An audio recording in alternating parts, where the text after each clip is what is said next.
प्रमुख संविधान संशोधन।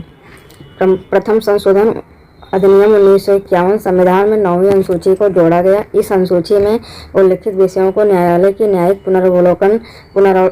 पुनरावलोकन की शक्ति से बाहर रखा गया। 7वां संशोधन अधिनियम 1956, इसके द्वारा भाषा के आधार पर राज्यों का पुनर्गठन किया गया तथा पहले की 3 श्रेणियों को समाप्त कर 14 राज्यों एवं 6 केंद्र शासित प्रदेशों में विभाजित किया गया। 10वां संविधान संशोधन अधिनियम 1961, दादरा और नागर हवेली को भारतीय संघ में जोड़ा गया। 10वां संविधान संशोधन अधिनियम 1961, दादरा और नागर हवेली को भारतीय संघ में जोड़ा गया। 11वां संशोधन अधिनियम 1961। 11वां संशोधन जो है 1961 में हुआ था। राष्ट्रपति या उपराष्ट्रपति के निर्वाचन को उपयुक्त निर्वाचक मंडल में रिक्तता के आधार पर चुनौती नहीं दी जा सकती है। 12वां संविधान संशोधन 1962 में हुआ था। इसमें था कि गोवा, दमन और दीव भारतीय संघ में शामिल। 12वां संविधान संशोधन 1962 के द्वारा गोवा, दमन और दीव को भारतीय संघ में शामिल किया गया। 24वां संविधान संशोधन 1971, संसद संविधान के किसी भी हिस्से में मूल अधिकार में भी संशोधन कर सकती है। 24वां संशोधन 1971 कहता है कि संसद संविधान के किसी भी हिस्से में मूल अधिकार में भी संशोधन कर सकती है। 31वां संशोधन अधिनियम 1973। 31वां संशोधन जो है 1973 में हुआ था। इसमें था कि लोकसभा सीटों की संख्या 525 से बढ़ाकर 545 किया गया। 31वां संशोधन अधिनियम 1973 में लोकसभा सीटों की संख्या 525 से बढ़ाकर 575 किया गया। 36वां संविधान संशोधन 1975। 36वां संविधान संशोधन जो है 1975 में हुआ था। इसमें भारतीय संघ में सिक्किम को पूर्ण राज्य का दर्जा प्रदान किया गया। 36वां संविधान संशोधन 1975 में हुआ था। भारतीय संघ में सिक्किम को पूर्ण राज्य का दर्जा प्रदान किया गया। 42वां संविधान संशोधन 1976 में हुआ था। इसके द्वारा प्रस्तावना में समाजवादी, पंथ निरपेक्ष तथा अखंडता शब्द जोड़े गए। 42वां संविधान संशोधन 1976 में हुआ था। इसके द्वारा प्रस्तावना में समाजवादी, पंथ निरपेक्ष तथा अखंडता शब्द जोड़े गए। भाग 4 का में नागरिकों के मूल कर्तव्यों को जोड़ा गया। भाग 4 का में नागरिकों के मूल कर्तव्यों को जोड़ा गया। राष्ट्रपति को मंत्रिमंडल की सलाह मानने के लिए बाध्य किया गया। राष्ट्रपति को मंत्रिमंडल की सलाह मानने के लिए बाध्य किया गया। 44वां संविधान संशोधन 1978 में हुआ था। 44वां संविधान संशोधन 1978 में हुआ था। राष्ट्रपति के द्वारा विधेयक को पुनर्विचार के लिए एक बार वापस भेजने की शक्ति प्रदान की गई। 44वां संविधान संशोधन 1978 में हुआ था। राष्ट्रपति के द्वारा विधेयक को पुनर्विचार के लिए एक बार वापस भेजने की शक्ति प्रदान की गई। राष्ट्रीय आपात के संदर्भ में आंतरिक अशांति शब्द के स्थान पर सशस्त्र विद्रोह शब्द रखा गया। राष्ट्रीय आपात के संदर्भ में आंतरिक अशांति शब्द के स्थान पर सशस्त्र विद्रोह शब्द रखा गया। संपत्ति के अधिकार को प्राप्त मूल अधिकार का दर्जा समाप्त कर इसे विधिक अधिकार का दर्जा प्रदान किया गया 1978 के संविधान के द्वारा। 44वां संविधान 1978 में जब संशोधन हुआ था तो इसमें जो है राष्ट्रपति के द्वारा विधेयक को पुनर्विचार के लिए एक बार वापस भेजने की शक्ति प्रदान की गई। और दूसरा जो है राष्ट्रीय आपात के संदर्भ में आंतरिक अशांति शब्द के स्थान पर सशस्त्र विद्रोह शब्द रखा गया। और तीसरा है संपत्ति के अधिकार को प्राप्त मूल अधिकार का दर्जा समाप्त कर इसे विधिक अधिकार का दर्जा प्रदान किया गया। और राष्ट्रीय आपात के दौरान अनुच्छेद 20 एवं 21 द्वारा प्रदत्त मूल अधिकारों को निलंबित नहीं किया जा सकता है। ये इसी संशोधन में है 44/1978 में। राष्ट्रीय आपात के दौरान अनुच्छेद 20 एवं 21 द्वारा प्रदत्त मूल अधिकारों को निलंबित नहीं किया जा सकता है। 52वां संशोधन जो है 1985 में हुआ था। 52वां संशोधन 1985 में हुआ था। इसके तहत संसद एवं राज्य विधानमंडल के सदस्यों को दल बदल के मामले में अयोग्य घोषित करने की व्यवस्था है। इसके लिए 10वीं अनुसूची को जोड़ा गया। 52वां जो है दल बदल जो 10वीं अनुसूची दल बदल वाली है वो 52वां संशोधन 1985 के द्वारा जोड़ा गया। दल बदल जो 10वीं सूची दल बदल वाली है वो 52वां संशोधन 1985 के द्वारा जोड़ा गया। इसके तहत संसद एवं राज्य विधानमंडल के सदस्यों को दल बदल के मामले में अयोग्य घोषित करने की व्यवस्था है। इसके लिए 10वीं अनुसूची को जोड़ा गया। 58वां संविधान संशोधन 1987। 58वां संशोधन जो है 1987 में हुआ था। 58वां संशोधन 1987 में हुआ था। संविधान का प्राधिकृत पाठ हिंदी भाषा में उपलब्ध कराया गया। 58वां संशोधन 1987 में हुआ था। संविधान का प्राधिकृत भाग हिंदी भाषा में उपलब्ध कराया गया। नेक्स्ट 61वां संविधान संशोधन 1988 में हुआ था। 61वां संविधान संशोधन 1988 में हुआ था। नागरिकों के मतदान करने की न्यूनतम आयु को 21 वर्ष से घटाकर 18 वर्ष किया गया। 61वां संविधान संशोधन जो मतदान की आयु थी 21 वर्ष से घटाकर 18 वर्ष किया गया। 61वां संविधान संशोधन 1988 में किया गया और नागरिकों के मतदान करने की न्यूनतम आयु को 21 वर्ष से घटाकर 18 वर्ष किया गया 1988 में। 61वां संविधान संशोधन। 69वां संविधान संशोधन 1991 में हुआ। 69वां संविधान संशोधन 1991 में हुआ। संघ शासित प्रदेश दिल्ली को राष्ट्रीय राजधानी का दर्जा प्रदान किया गया। इसके अलावा दिल्ली के लिए 70 सदस्यीय विधानसभा की व्यवस्था की गई। 69वां संविधान संशोधन अधिनियम 69वां संविधान संशोधन 1991 में हुआ था। संघ शासित प्रदेश दिल्ली को राष्ट्रीय राजधानी क्षेत्र का दर्जा प्रदान किया गया। इसके अलावा दिल्ली के लिए 70 सदस्यीय विधानसभा की व्यवस्था की गई। 73वां संविधान संशोधन 1992 में हुआ था। 73वां संविधान संशोधन जो है ये इम्पोर्टेंट है। 73वां संविधान संशोधन 1992 में किया गया। संविधान में भाग 9 तथा 11वीं अनुसूची को जोड़कर पंचायतों को संवैधानिक दर्जा प्रदान किया गया। पंचायतों को संवैधानिक दर्जा किस अधिनियम के द्वारा प्राप्त किया गया? 73वां संविधान संशोधन अधिनियम 1992 द्वारा। 73वां संविधान संशोधन अधिनियम 1992 के द्वारा संविधान में भाग 9 तथा 11वीं अनुसूची जोड़कर पंचायतों को संवैधानिक दर्जा प्रदान किया गया। 74वां संशोधन अधिनियम 1992। 74वां संविधान संशोधन जो है इसमें भाग 9 का तथा 12वीं अनुसूची जोड़ी गई। 74वां संविधान संशोधन 1992 में हुआ था। 73वां और 74वां दोनों संविधान संशोधन 1992 में हुआ था। 73वें में जो है भाग 9 और 11वीं अनुसूची जोड़ी गई थी और 74वें संविधान संशोधन में भाग 9 का और 12वीं अनुसूची जोड़ी गई थी। 12वीं अनुसूची जो है 73वें और 74वें संविधान संशोधन के द्वारा जोड़ी गई थी और इसके द्वारा शहरी स्थानीय निकायों को संवैधानिक दर्जा प्रदान किया गया। 84वां संविधान संशोधन 2001।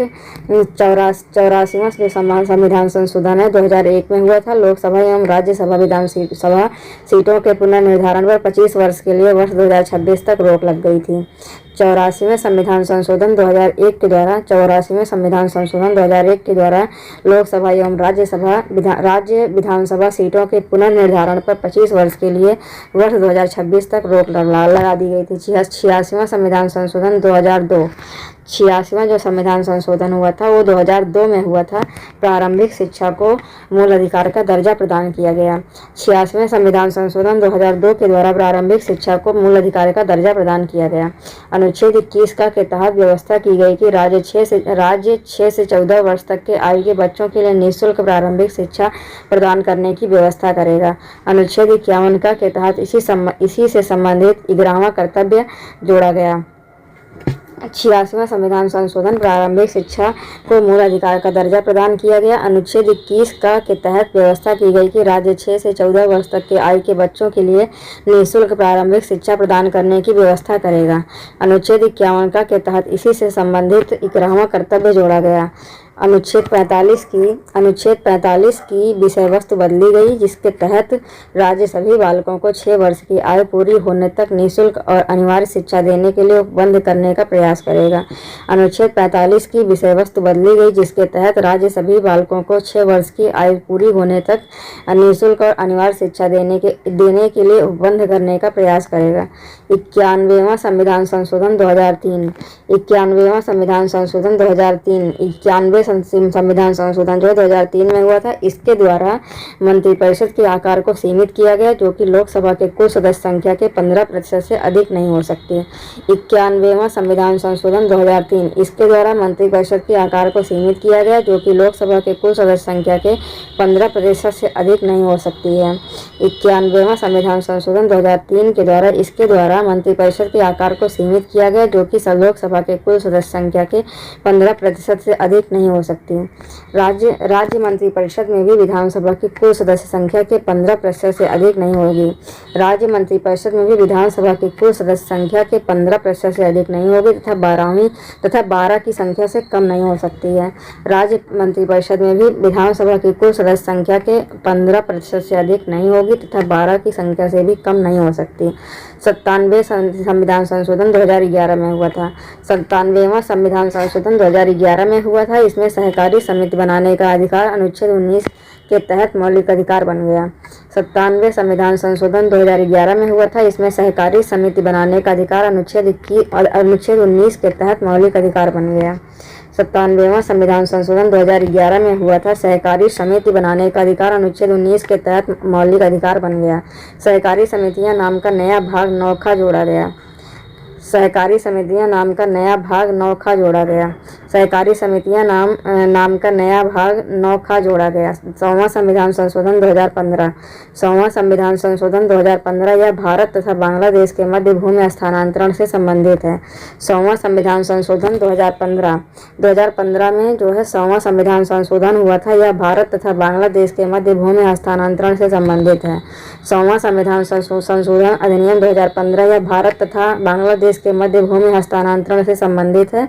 101वां संविधान संशोधन 2016 इसके तहत वस्तु एवं सेवा कर से संबंधित प्रावधान शामिल किए गए हैं।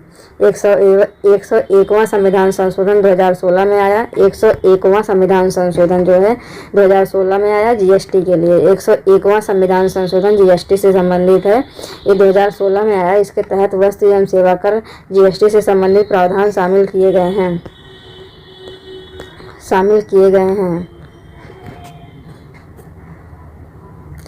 101वां संविधान संशोधन 101वां संविधान संशोधन जो है राष्ट्रीय पिछड़ा वर्ग आयोग संवैधानिक दर्जा। 101वां संविधान संशोधन 2018 राष्ट्रीय पिछड़ा वर्ग आयोग संवैधानिक दर्जा। 102वां संविधान संशोधन 102 संविधान का जो संशोधन है 2018 में हुआ था, ये राष्ट्रीय पिछड़ा वर्ग आयोग संवैधानिक दर्जा। 102 संविधान संशोधन जो है वो 2018 में हुआ था, ये राष्ट्रीय पिछड़ा वर्ग से संबंधित है। राष्ट्रीय पिछड़ा वर्ग आयोग को संवैधानिक दर्जा दिया गया। 103वां संविधान संशोधन 2019 में हुआ। 103वां संविधान संशोधन जो है 2019 में हुआ। सामान्य वर्ग के गरीबों को आर्थिक आधार पर 10% आरक्षण की व्यवस्था। 103वां संशोधन अधिनियम 2019 सामान्य वर्ग के गरीबों को आर्थिक आधार पर 10% आरक्षण की व्यवस्था। 103वां संविधान संशोधन 2019 सामान्य वर्ग के गरीबों को आर्थिक आधार पर 10% आरक्षण की व्यवस्था। उसके बाद 104वां संविधान संशोधन जो है 2019 में आया था। 104वां संविधान संशोधन 2019 में आया था। इसमें लोकसभा एवं राज्य विधानसभा में अनुसूचित जातियों और जनजातियों के लिए स्थानों के आरक्षण में 10 वर्ष की वृद्धि तथा लोकसभा एवं राज्य विधानसभा में नाम निर्देशन द्वारा आंग्ल भारतीय समुदाय के प्रतिनिधित्व संबंधी उपबंध का समापन। 104वां संविधान संशोधन 2019 में जो आया 104वां संविधान संशोधन 2019 में आया। इसमें लोकसभा एवं राज्य विधानसभा में अनुसूचित जातियों और जनजातियों के लिए स्थानों के आरक्षण में 10 वर्ष की वृद्धि तथा लोकसभा एवं राज्य विधानसभा में नाम निर्देशन द्वारा आंग्ल भारतीय समुदाय के प्रतिनिधित्व संबंधी उपबंध का समापन। 104वां संविधान संशोधन 2019 में हुआ। इसमें लोकसभा एवं राज्य विधानसभा में अनुसूचित जातियों और जनजातियों के लिए स्थानों के आरक्षण में 10 वर्ष की वृद्धि तथा लोकसभा एवं राज्य विधानसभा में नाम निर्देशन द्वारा आंग्ल भारतीय समुदाय के प्रतिनिधित्व संबंधी उपबंध का समापन किया गया। उसके बाद जो है महत्वपूर्ण अनुच्छेद अब हम देखेंगे। इसमें अनुच्छेद 117 है, वित्त विधेयकों के बारे में विशेष उपबंध है। अनुच्छेद 117 में वित्त विधेयकों के बारे में विशेष उपबंध है। अनुच्छेद 117 में वित्त विधेयकों के बारे में विशेष उपबंध है। अनुच्छेद 32 संविधान की आत्मा B.R. अम्बेडकर। अनुच्छेद 32 संविधान की आत्मा B.R. अम्बेडकर। अनुच्छेद 32 संविधान की आत्मा B.R. अम्बेडकर। अनुच्छेद 20 जो है अपराधों के दोष सिद्ध के संबंध में संरक्षण। अनुच्छेद 20 अपराधों के दोष सिद्ध के संबंध में संरक्षण। अनुच्छेद 22 गिरफ्तारी और निरोध से संरक्षण। अनुच्छेद 22 जो है गिरफ्तारी और निरोध से संरक्षण। अनुच्छेद 22 गिरफ्तारी और निरोध से संरक्षण। अनुच्छेद 111 विधेयक पर राष्ट्रपति की स्वीकृति। अनुच्छेद 111 विधेयक पर राष्ट्रपति की स्वीकृति। अनुच्छेद 111 है विधेयक पर राष्ट्रपति की स्वीकृति। अनुच्छेद 160 है राष्ट्रपति के द्वारा राज्यपाल के कृत्यों का निर्वहन। अनुच्छेद 160 है राष्ट्रपति के द्वारा राज्यपाल के कृत्यों का निर्वहन। अनुच्छेद 160 कहता है कि राष्ट्रपति के द्वारा राज्यपाल के कृत्यों का निर्वहन। अनुच्छेद 105 संसद के सदस्यों के विशेषाधिकार। अनुच्छेद 105 जो है अनुच्छेद 105 संसद के सदस्यों के विशेषाधिकार। अनुच्छेद 105 संसद के सदस्यों के विशेषाधिकार। और अनुच्छेद 108 साधारण विधेयक के लिए संयुक्त बैठक। अनुच्छेद 108 जो है साधारण विधेयक के लिए संयुक्त बैठक। अनुच्छेद 109 धन विधेयक के संबंध में विशेष प्रक्रिया। अनुच्छेद 109 जो है धन विधेयक के संबंध में विशेष प्रक्रिया। अनुच्छेद 109 धन विधेयक के संबंध में विशेष प्रक्रिया। अनुच्छेद 110 धन विधेयक की परिभाषा। अनुच्छेद 110 जो है धन विधेयक की परिभाषा। अनुच्छेद 110 धन विधेयक की परिभाषा। अनुच्छेद 110 धन विधेयक की परिभाषा। अनुच्छेद 122 संसद की कार्यवाही की जांच को प्रतिबंधित। अनुच्छेद 122 संसद की कार्यवाही की जांच को प्रतिबंधित। अनुच्छेद 32 संवैधानिक उपचारों का अधिकार। अनुच्छेद 32 संवैधानिक उपचारों का अधिकार। अनुच्छेद 169 विधानसभा को विधान परिषद का सृजन करने का प्रस्ताव। अनुच्छेद 169 जो है अनुच्छेद 169 विधानसभा को विधान परिषद का सृजन करने का प्रस्ताव। अनुच्छेद 350 का शिक्षा के प्राथमिक स्तर पर मातृभाषा में शिक्षा। अनुच्छेद 350 का शिक्षा के प्राथमिक स्तर पर मातृभाषा में शिक्षा। अनुच्छेद 344 राजकीय भाषा आयोग 1955 में बीजी खेर। अनुच्छेद 354 राजकीय भाषा आयोग 1955 में बीजी खेर। अनुच्छेद 344 राजकीय भाषा आयोग 1955 में बीजी खेर। अनुच्छेद 43 है कर्मकारों को काम निर्वहन मजदूरी शिष्ट जीवन स्तर आदि। अनुच्छेद 43 कर्मकारों को काम निर्वाह मजदूरी शिष्ट जीवन स्तर आदि। अनुच्छेद 338 राष्ट्रीय एससी आयोग का गठन। अनुच्छेद 338 राष्ट्रीय एससी आयोग का गठन। अनुच्छेद 338 राष्ट्रीय एससी आयोग का गठन। अनुच्छेद 338 का राष्ट्रीय एसटी आयोग। 338 जो है एससी से संबंधित है, 338 जो है एसटी से संबंधित है। अनुच्छेद 338 जो है एससी से संबंधित है, अनुच्छेद 338 का जो है एसटी से संबंधित है। अनुच्छेद 330 लोकसभा में अनुसूचित जाति एवं जनजाति के लिए आरक्षण की व्यवस्था। अनुच्छेद 330 है लोकसभा में अनुसूचित जाति एवं जनजाति के लिए आरक्षण की व्यवस्था। अनुच्छेद 332 राज्य विधानसभा में अनुसूचित जाति और जनजाति के लिए आरक्षण की व्यवस्था। अनुच्छेद 332 राज्य विधानसभा में अनुसूचित जाति और जनजाति के लिए आरक्षण की व्यवस्था। अनुच्छेद 332 राज्य विधानसभा में अनुसूचित जाति और जनजाति के लिए आरक्षण की व्यवस्था की गई है अनुच्छेद 332 में। उसके बाद हम केंद्रीय मंत्रिपरिषद से संबंधित जो महत्वपूर्ण अनुच्छेद हैं उनको देख लेते हैं। अनुच्छेद 74(1) राष्ट्रपति की सहायता एवं सलाह हेतु एक मंत्रिपरिषद जिसका प्रमुख प्रधानमंत्री होगा। अनुच्छेद 74(1) कहता है कि राष्ट्रपति की सहायता एवं सलाह हेतु एक मंत्रिपरिषद होगी जिसका प्रमुख प्रधानमंत्री होगा। और 74(2) कहता है कि राष्ट्रपति को मंत्रिपरिषद द्वारा दी गई सलाह की जाँच किसी न्यायालय द्वारा नहीं की जा सकती है। अनुच्छेद 74(2) कहता है कि राष्ट्रपति को मंत्रिपरिषद द्वारा दी गई सलाह की जांच जो है किसी न्यायालय द्वारा नहीं की जाएगी। अनुच्छेद 75(1) कहता है कि प्रधानमंत्री की नियुक्ति राष्ट्रपति द्वारा और अन्य मंत्रियों की नियुक्ति राष्ट्रपति द्वारा प्रधानमंत्री की सलाह पर होगा। अनुच्छेद 75(1) कहता है कि प्रधानमंत्री की नियुक्ति राष्ट्रपति द्वारा और अन्य मंत्रियों की नियुक्ति राष्ट्रपति द्वारा प्रधानमंत्री की सलाह पर होगी। अनुच्छेद 75(1) का कहता है कि मंत्रिपरिषद का आकार लोकसभा की कुल सदस्य संख्या के 15% से अधिक नहीं होगा। अनुच्छेद 75(1) का कहता है कि मंत्रिपरिषद का आकार लोकसभा की कुल सदस्य संख्या के 15% से अधिक नहीं होगा। अनुच्छेद 75(2) कहता है कि मंत्री राष्ट्रपति के प्रसाद पर्यंत पद धारण करेगा। अनुच्छेद 75(2) कहता है कि मंत्री राष्ट्रपति के प्रसाद पर्यंत पद धारण करेगा। अनुच्छेद 75(3) कहता है कि मंत्रिपरिषद सामूहिक रूप से लोकसभा के प्रति उत्तरदायी होगा। अनुच्छेद 75(3) कहता है कि मंत्रिपरिषद सामूहिक रूप से लोकसभा के प्रति उत्तरदायी होगा। अनुच्छेद 75(3) कहता है कि मंत्रिपरिषद सामूहिक रूप से लोकसभा के प्रति उत्तरदायी होगा। अनुच्छेद 75(4) कहता है कि मंत्रियों को शपथ राष्ट्रपति दिलवाएंगे। अनुच्छेद 75(4) कहता है कि मंत्रियों को शपथ राष्ट्रपति दिलाएंगे। अनुच्छेद 75(4) कहता है कि मंत्रियों को शपथ राष्ट्रपति दिलाएंगे। अनुच्छेद 78 कहता है कि राष्ट्रपति को जानकारी देने आदि के संबंध में प्रधानमंत्री के कर्तव्यों का उल्लेख है। अनुच्छेद 78 में जो है राष्ट्रपति को जानकारी देने आदि के संबंध में प्रधानमंत्री के कर्तव्यों का उल्लेख है। अनुच्छेद 78 में जो है राष्ट्रपति को जानकारी देने आदि के संबंध में प्रधानमंत्री के कर्तव्यों का उल्लेख है। अनुच्छेद 78 में प्रधानमंत्री के कर्तव्यों का उल्लेख है। पंचायती राज से संबंधित समितियां जो है पंचायती राज से संबंधित समितियां बलवंत राय मेहता समिति 1957 में। बलवंत राय मेहता समिति जो है 1957 में। बलवंत राय मेहता समिति 1957 में। अशोक मेहता समिति 1977 में। अशोक मेहता समिति 1977 में। अशोक मेहता समिति 1977 में। जीबी के राव समिति जो है 1985 में, जीबी के राव समिति जो है 1985 में, जीबी के राव समिति जो है 1985 में, यलयम सिंधवी समिति 1986 में, यलयम सिंधवी समिति जो है 1986 में, पीके थुंगन समिति जो है 1988 में, पीके थुंगन समिति जो है 1988 में। एक बार फिर से रिवीजन करते हैं। पंचायती राज से संबंधित समितियां जो है, नंबर 1 बलवंत राय मेहता समिति, नंबर 1 बलवंत राय मेहता समिति ये 1957 में, बलवंत राय मेहता समिति 1957 में, अशोक मेहता समिति 1977 में, अशोक मेहता समिति 1977 में, जीबी के राव समिति जो है 1985 में, जीबी के राव समिति जो है 1985 में, यलयम सिंधवी समिति जो है 1986 में, यलयम सिंधवी समिति जो है 1986 में, पीके थुंगन समिति जो है 1988 में, पीके थुंगन समिति जो है 1988 में, पीके थुंगन समिति 1988 में। उसके बाद नेक्स्ट है राष्ट्रपति पद के रिक्त, उसके बाद हम महत्वपूर्ण अनुच्छेद देखेंगे राष्ट्रपति से संबंधित, राष्ट्रपति से संबंधित महत्वपूर्ण अनुच्छेद हम देखेंगे।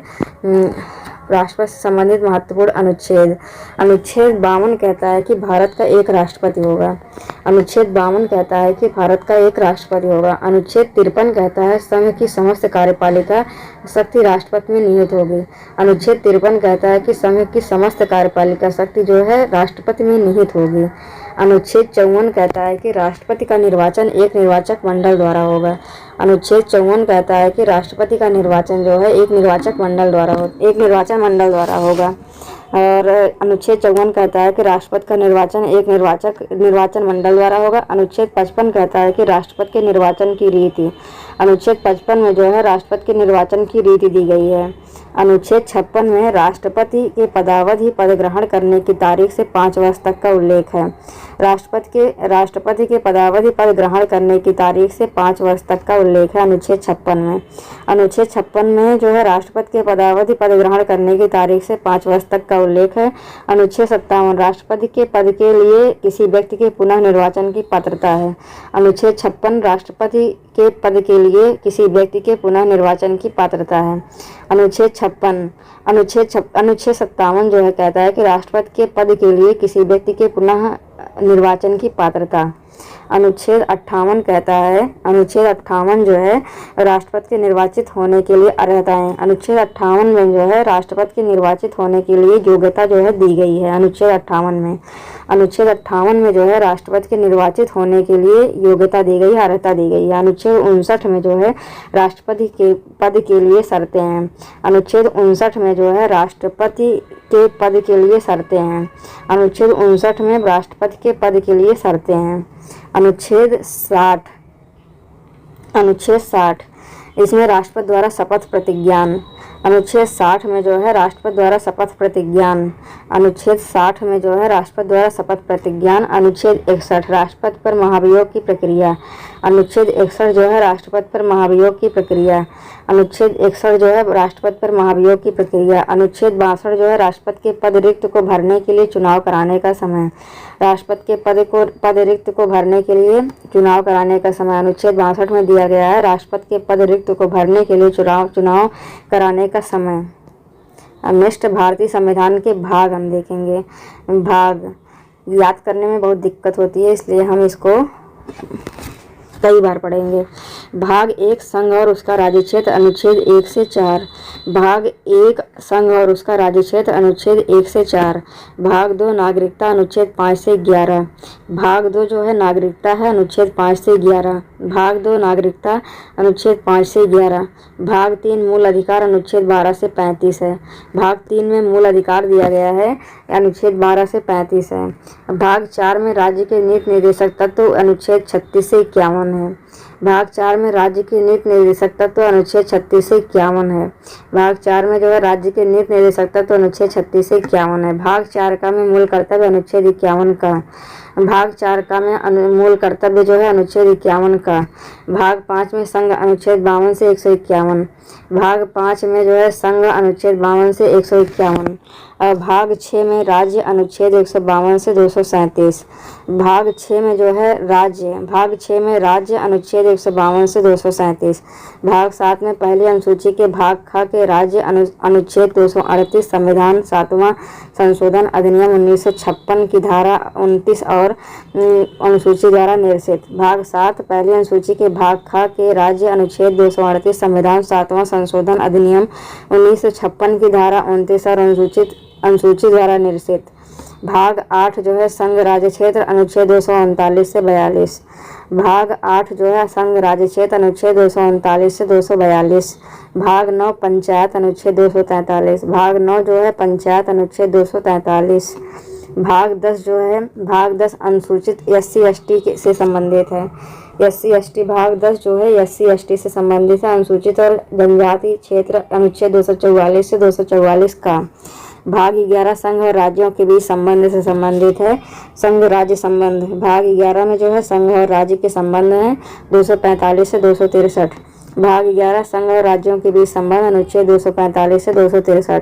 भाग 12 वित्त संपत्ति संविधाएं और वाद अनुच्छेद 264 से 300 का। भाग 12 में जो है वित्त संपत्ति संविधाएं और वाद अनुच्छेद 264 से 300 का। भाग 12 वित्त संपत्ति संविधाएं और वाद अनुच्छेद 264 से 300 का। उसके बाद अनुच्छेद भाग 13 भारत के राज्य क्षेत्र के भीतर व्यापार वाणिज्य और समागम अनुच्छेद 301 से 307। भाग 13 में जो है भारत में व्यापार वाणिज्य और समागम 301 से 307 अनुच्छेद। भाग 13 में जो है भारत के राज्य क्षेत्र के भीतर। भाग 13 में जो है भारत के राज्य क्षेत्र के भीतर व्यापार वाणिज्य और समागम अनुच्छेद 301 से 307। भाग 13 में भारत के राज्य क्षेत्र के भीतर व्यापार वाणिज्य और समागम अनुच्छेद 301 से 307। भाग 14 संघ और राज्यों के अधीन सेवाएं अनुच्छेद 308 से 323। भाग 14 में जो है संघ और राज्यों के अधीन सेवाएं अनुच्छेद 308 से 323। भाग 12 निर्वाचन अनुच्छेद 324 से 29। भाग 15 जो है निर्वाचन अनुच्छेद 324 से 329। भाग 15 निर्वाचन अनुच्छेद 324 से 329। भाग 16 कुछ वर्गों के संबंध में विशेष उपबंध अनुच्छेद 330 से 342। भाग 16 में जो है कुछ वर्गों के संबंध में विशेष उपबंध है अनुच्छेद 330 से 342। भाग 17 राजभाषा अनुच्छेद 343 से 351। भाग 17 राजभाषा अनुच्छेद 343 से 351। भाग 18 आपात उपबंध अनुच्छेद 352 से 360। भाग 18 आपात उपबंध अनुच्छेद 352 से 360। अनुच्छेद 352 से 360। नेक्स्ट अनुच्छेद 19 जो है प्रकीर्ण। अनुच्छेद 19 प्रकीर्ण राष्ट्रपति राज्यपाल राजप्रमुख संसद आदि का संरक्षण अनुच्छेद 361 से 367। भाग 19 में प्रकीर्ण राष्ट्रपति राज्यपाल राजप्रमुख संसद आदि का संरक्षण अनुच्छेद 361 से 367। भाग 20 संविधान का संशोधन अनुच्छेद 368। भाग 20 जो है संविधान का संशोधन अनुच्छेद 368। उसके बाद भाग 21 अस्थायी संक्रमणकालीन और विशेष उपबंध अनुच्छेद 369 से 392। भाग 21 अस्थायी संक्रमणकालीन और विशेष उपबंध अनुच्छेद 369 से 392। भाग 22 संक्षिप्त नाम प्रारंभ हिंदी में प्राधिकृत पाठ और निरसन अनुच्छेद 393 से 395। भाग 22 संक्षिप्त नाम प्रारंभ हिंदी में प्राधिकृत पाठ और निरसन अनुच्छेद 393 से 395।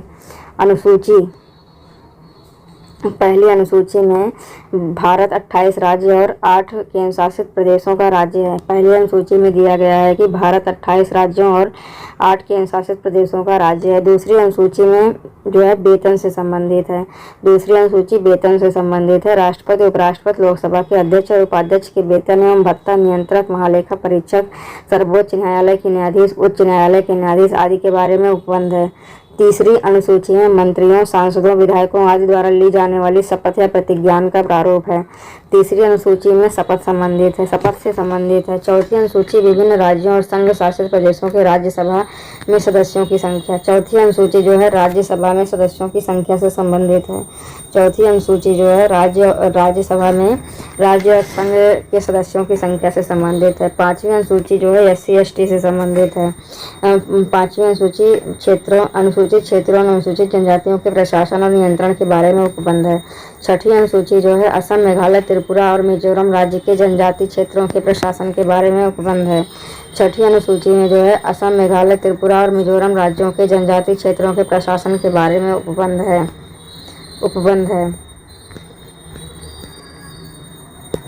उसके बाद सातवीं अनुसूची में संघ सूची, राज्य सूची एवं समवर्ती सूची है।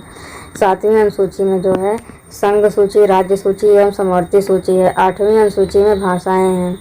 सातवीं अनुसूची में जो है संघ सूची, राज्य सूची एवं समवर्ती सूची है। आठवीं अनुसूची में भाषाएं हैं। नौवीं अनुसूची में भूमि सुधार संबंधी, नौवीं अनुसूची जो है भूमि सुधार से संबंधित है। नौवीं अनुसूची। दसवीं अनुसूची जो है दल बदल परिवर्तन के आधार पर निरंतर, नौवीं अनुसूची जो है दल बदल परिवर्तन के आधार पर है।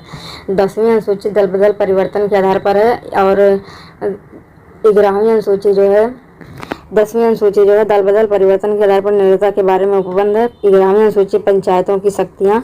11वीं अनुसूची में पंचायतों की शक्तियाँ, प्राधिकार और उत्तरदायित्व है।